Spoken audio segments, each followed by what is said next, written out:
Buen día, estimados estudiantes. En esta primera unidad vamos a ver el tema Fundamentos del conflicto y su gestión. En esta oportunidad podremos ampliar el concepto o el marco introductorio de qué significa conflicto, sus definiciones, lo que nos dicen algunos autores y también algunas características propias del conflicto y su forma de gestionar. Como parte introductoria, el conflicto es una parte inevitable de la interacción humana. En toda interacción entre personas se puede generar un conflicto. Debemos comprender sus fundamentos y las estrategias para su gestión. Es esencial para mejorar las relaciones y fomentar un entorno positivo. Y en este caso, contextualizándolo al tema laboral, es muy común que se dé una serie de conflictos laborales y es importante buscar las estrategias para mejorar su gestión. En esta presentación vamos a abordar los aspectos más importantes o claves del conflicto y cómo también debemos abordarlo de manera efectiva. El conflicto se define como una discrepancia entre dos o más partes que pueden surgir por intereses, valores o por percepciones diferentes. Es fundamental reconocer que el conflicto no siempre es negativo. Puede ser una oportunidad para el crecimiento y la innovación. A través de un conflicto tendremos la oportunidad de darle una respuesta y, ¿por qué no?, una oportunidad de dar crecimiento y buscar una manera innovadora y diferente y darle una solución a una situación que causa discrepancia entre personas o las partes involucradas.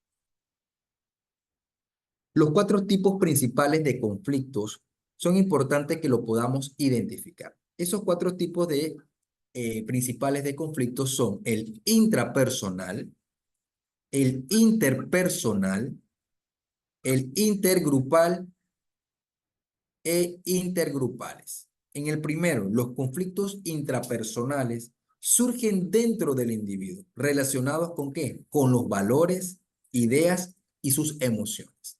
En relación a los conflictos interpersonales, son los más comunes y se presentan en interacciones cotidianas entre personas. Y los conflictos intergrupales ocurren dentro de un grupo y afectan la cohesión y la capacidad para resolver diferencias. Los intergrupales implican enfrentamiento entre asociaciones o naciones, siendo más difíciles de resolver debido a la magnitud de las partes que se encuentran involucradas. Algunas de las definiciones básicas proporcionadas por algunos autores que se han dedicado a estudiar las teorías del conflicto, podemos encontrar a Humbert en el año 77, que define el conflicto como una situación social que radica en dos o más metas opuestas, donde se afirman valores antagónicos o tienen intereses divergentes. En el caso de Aaron Raymond, en el año 1964, nos dice que el conflicto es una posición entre grupos e individuos por la posesión de bienes escasos o de valores mutuamente incompatibles. En el caso de Coser-Lewis, en el año 1956, nos dice que es una lucha por los valores, por los bienes escasos y el estatus. El objetivo de los antagonistas es el neutralizar, perjudicar o eliminar el otro. En el caso de Morton, en el año 1973, nos dice que es una situación que ocurre cuando se presentan actividades incompatibles.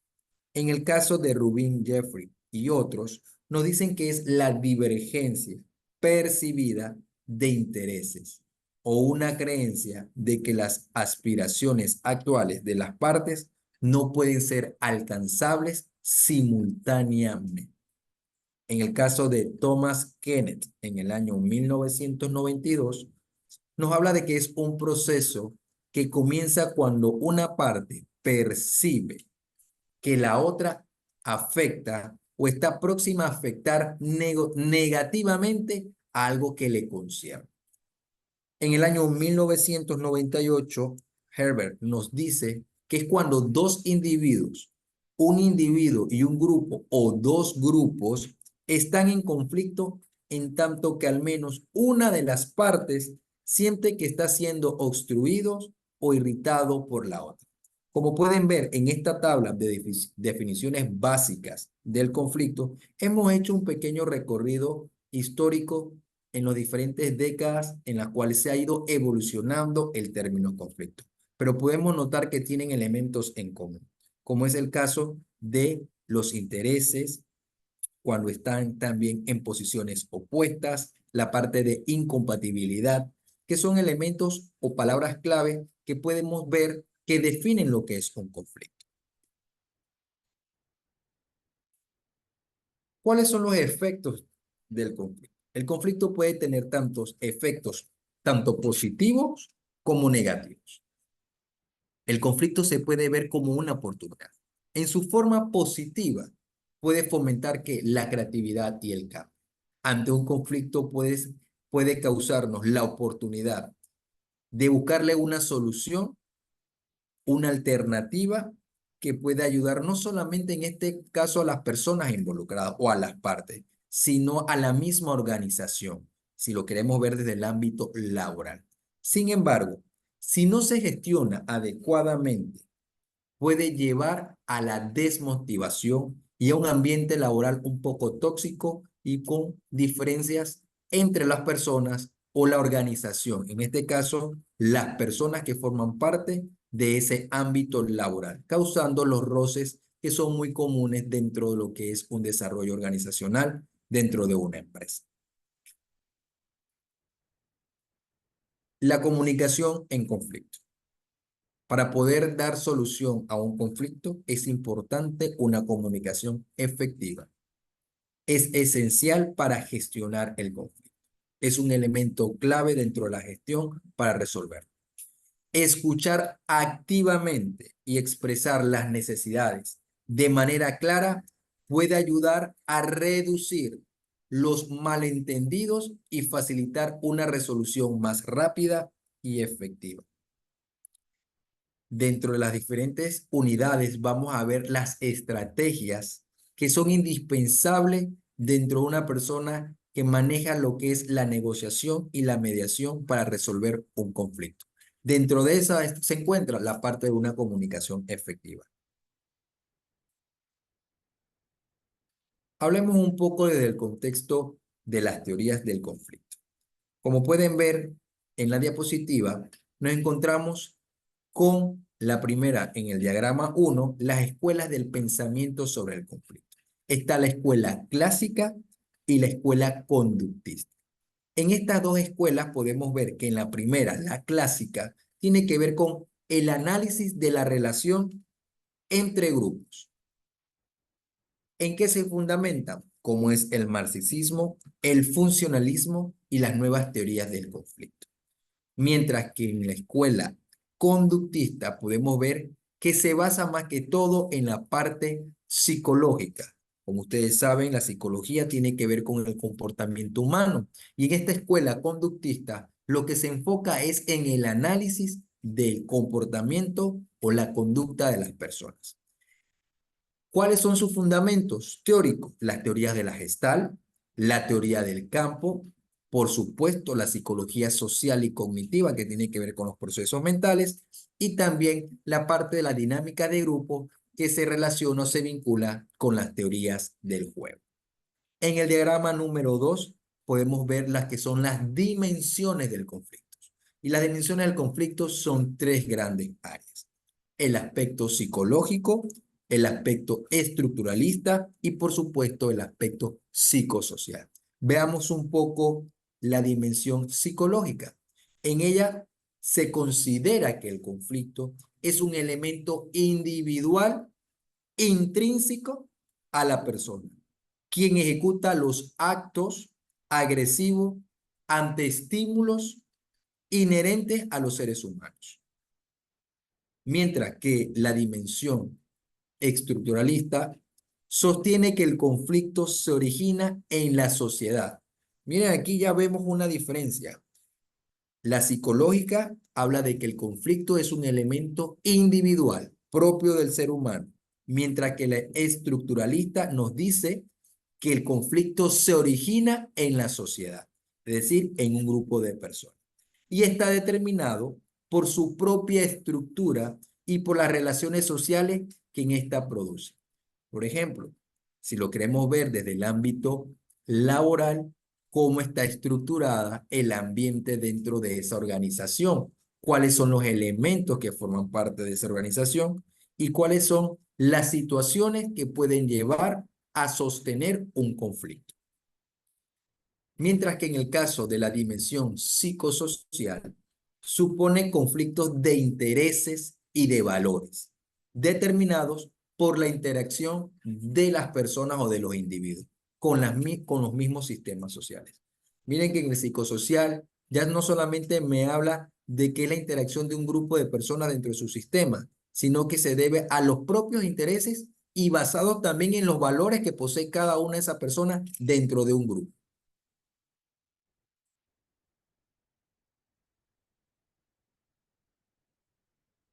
Veamos un poco sobre las principales teorías del conflicto, como un pequeño resumen de ellas. Una de las primeras que podemos mencionar en este caso es las teorías de juegos. ¿En qué consiste? En la elección de la conducta óptima, no fijada de antemano, sino que depende de las lecciones de otros individuos. ¿Qué nos dice eso? Que basado en las experiencias de otras personas se puede optimizar y mejorar en relación a un tema de un conflicto. La teoría del caos estudia cómo acciones de todo tipo consiguen cambios inusitados ante otras acciones. Una acción, una reacción, por lo que se cambia el sentido de la acción. Por supuesto, una de las teorías básicas dentro de lo que son las teorías del conflicto está la estructural funcionalista. ¿Qué nos dice ella? Que la sociedad es una estructura integrada en la que toda institución social existe porque desempeña una función y satisface una necesidad, por lo que el conflicto es una desviación del estado normal de las conductas humanas, la que puede ser eliminada a través de la educación y la formación. Pocas palabras, esta teoría nos indica que al darse un conflicto, el mismo puede ser resuelto si la persona es capacitada, formada, para que se dé entonces una mejor o un mejor comportamiento, eliminando en este sentido la situación conflictiva.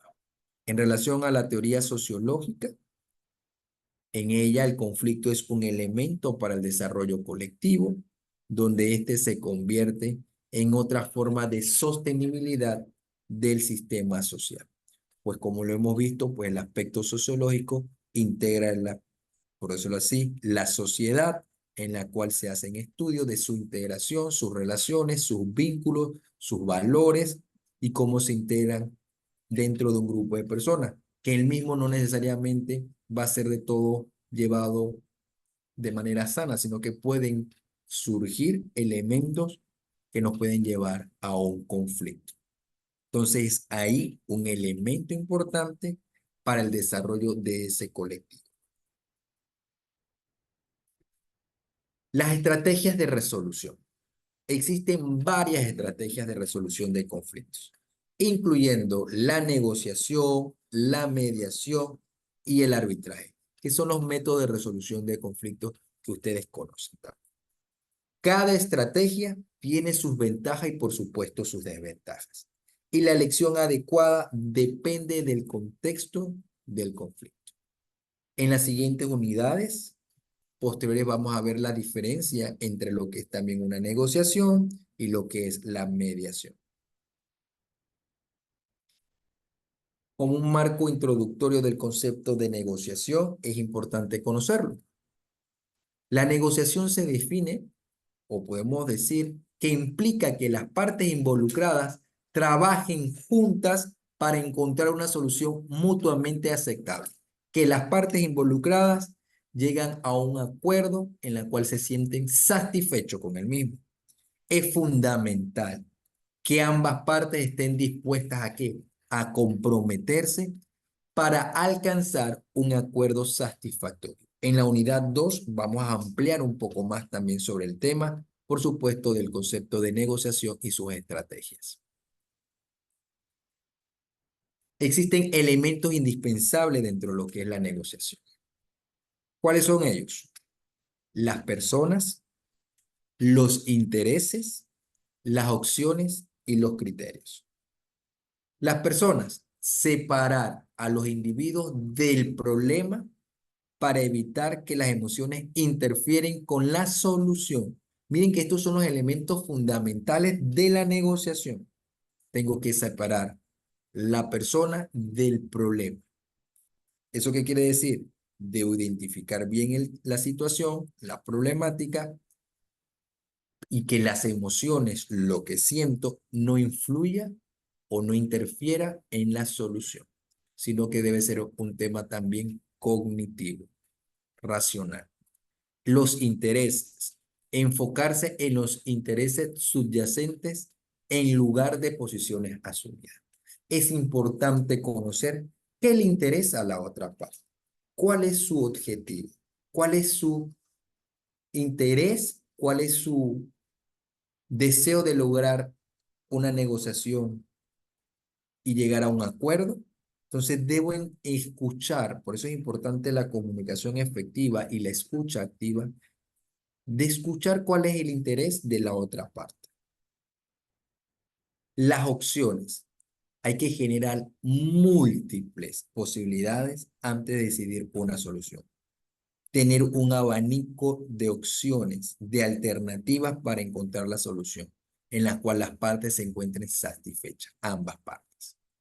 Los criterios, insistir en que los resultados se basen en objetivos comunes y justos, donde las partes se encuentren de acuerdo, donde ese objetivo que se desea se pueda lograr, pero que ambos se encuentren de acuerdo, pero también satisfechos con la solución que se le está dando, ambas partes.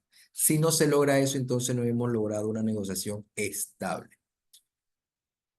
El proceso de negociación puede dividirse en tres etapas: el análisis, la planeación y, por supuesto, la discusión. En el análisis es la parte diagnóstica de la situación. Reunir y organizar la información y considerar los problemas humanos y sus posibles opciones. El aspecto de la planeación, indispensable en esta fase del proceso de negociación. ¿Por qué? Porque en ella vamos a comenzar a generar ideas y decidir acciones basadas en los elementos clave. Ya yo separé cuál es el conflicto como tal, lo hemos podido identificar, conozco los intereses de las partes, comenzamos entonces a buscar propuestas, a generar ideas para encontrar una posible solución. Pero ese generar ideas es indispensable. ¿Para qué? Para que posteriormente, en la siguiente fase, que es la discusión, puedan allegarse a un acuerdo. Hablando de la discusión, que es la última fase dentro del proceso de negociación, esa tiene que ver con comunicar y buscar el acuerdo, reconociendo y tratando las diferencias y los intereses de ambas partes.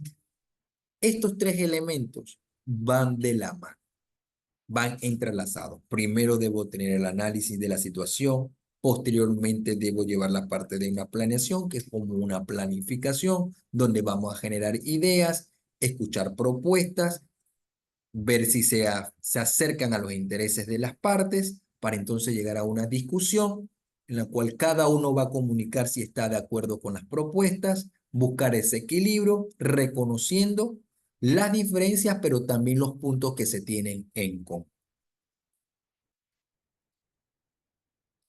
Veamos un poco el concepto de mediación. La mediación es un proceso en el que una tercera parte neutral, es decir, un tercer individuo, que no tiene ningún tipo de vinculación con las partes involucradas, conocida como una tercera persona neutral, ayuda a las partes en conflicto a llegar a un acuerdo. Este enfoque puede ser muy beneficioso cuando las partes no pueden comunicarse efectivas entre sí, porque el mediador va a jugar un rol indispensable, va a ser el puente entre las partes para lograr un acuerdo. La mediación es una alternativa cuando la negociación no logra resolver un conflicto, porque la negociación son entre dos partes, entre solamente los individuos involucrados que se ponen de acuerdo para llegar a un punto de equilibrio.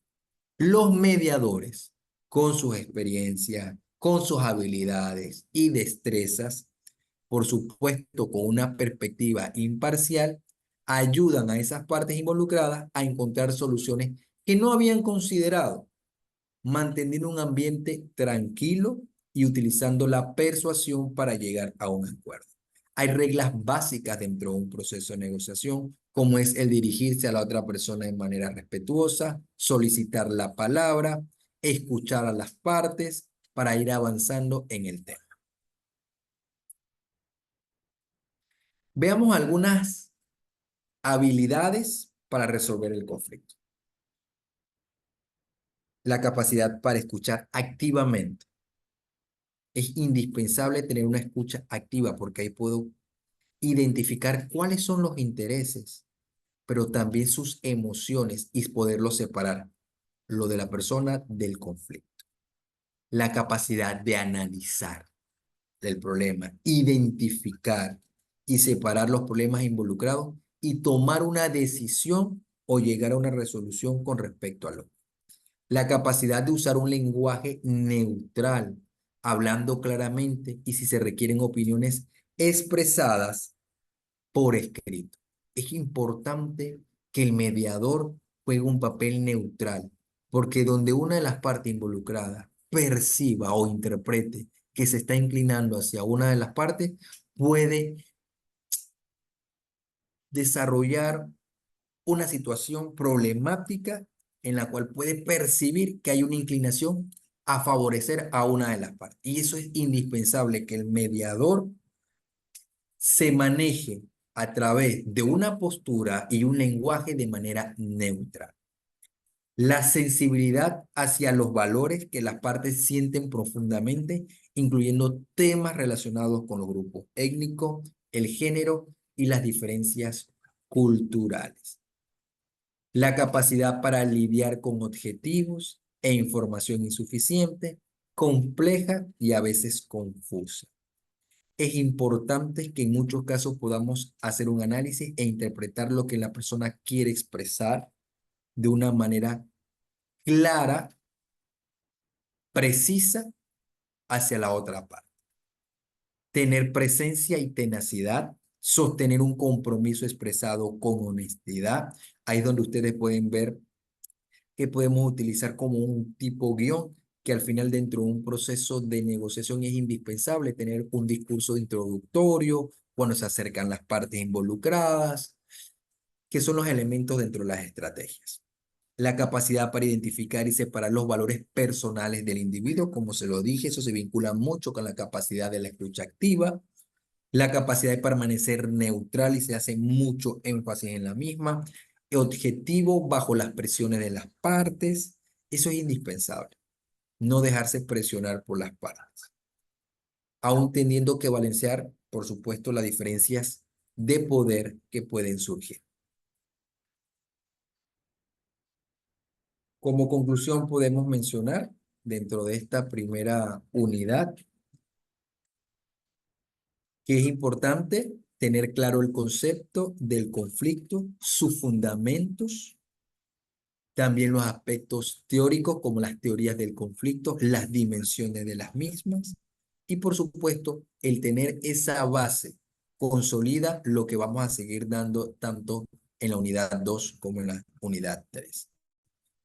Dentro de este aspecto podemos destacar que es importante fomentar un ambiente de comunicación y respeto que pueda transformar los conflictos en oportunidades de crecimiento, lo que nos va a llevar a realizar una gestión exitosa cuando nos enfrentamos ante un conflicto.